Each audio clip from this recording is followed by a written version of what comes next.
വാർഷിക സമ്മേളനത്തിന്റെ അധ്യക്ഷപദം അലങ്കരിച്ച ഫാദർ ബെന്നറ്റ് അച്ച, സൺഡേ സ്കൂൾ ഡയറക്ടർ ജോസഫ് അച്ച, മുഖ്യപ്രഭാഷണം നടത്തിയ മാർട്ടിൻ അച്ച, Sunday school head master Tommy sir, പ്രിയപ്പെട്ട അധ്യാപകരെ, പ്രിയ കൂട്ടുകാരെ, പ്രേക്ഷിതാദ്യം തോമസ് ലിഹ പകർന്നു നൽകിയ വിശ്വാസാനുഭവം തലമുറയെ കൈമാറി ഇന്ന് നമ്മുടെ കരങ്ങളിൽ എത്തിച്ചേർന്നിരിക്കുകയാണ്.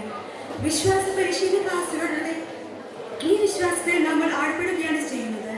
ഇന്നേ ദിവസം നമ്മുടെ സൺഡേ സ്കൂളിന്റെ വാർഷിക സമ്മേളനത്തിന്റെ അധ്യക്ഷപദം അലങ്കരിക്കുകയും നല്ലൊരു സന്ദേശം നൽകുകയും ചെയ്ത ബെന്നറ്റ് അച്ഛന് ഇവിടെ കൂടിയിരിക്കുന്ന എല്ലാവരുടെയും പേരിൽ നന്ദി അർപ്പിച്ചുകൊള്ളുന്നു.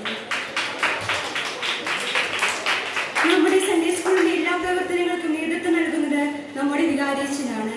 നമ്മെ നയിച്ചുകൊണ്ടിരിക്കുന്ന ബഹുമാനപ്പെട്ട ജോസഫ് അച്ഛന് നന്ദി അർപ്പിക്കുന്നു. ഇന്നത്തെ വാർഷിക സമ്മേളനത്തിന്റെ അധ്യക്ഷ പ്രസംഗം നടത്തിയത് നമ്മുടെ എല്ലാമെല്ലാമായ മാർട്ടിൻ അച്ഛനാണ്. നമ്മുടെ വിശ്വാസ ജീവിതം എങ്ങനെ മെച്ചപ്പെടുത്താമെന്ന് അച്ഛൻ തന്റെ പ്രസംഗത്തിലൂടെ സൂചിപ്പിക്കുകയുണ്ടായി.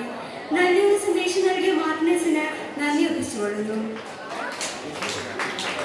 നമ്മുടെ സൺഡേ സ്കൂൾ പ്രവർത്തനങ്ങളെ ക്രോഡീകരിച്ച് നയിച്ചുകൊണ്ടിരിക്കുന്ന ബഹുമാനപ്പെട്ട ഹെഡ് മാസ്റ്റർ ടോമി സാറാണ്.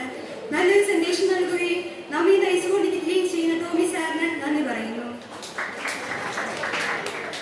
ഞങ്ങളുടെ പ്രിയപ്പെട്ട എല്ലാ അധ്യാപകർക്കും ഇവിടെ എത്തിച്ചേരിക്കുന്ന പ്രിയപ്പെട്ട മാതാപിതാക്കൾക്കും എല്ലാത്തിനുപരിയായി എൻ്റെ പ്രിയപ്പെട്ട കൂട്ടുകാർക്കും ഒത്തിരി നന്ദി അർപ്പിച്ചുകൊണ്ട് ഞാൻ നിർത്തുന്നു. നന്ദി, നമസ്കാരം.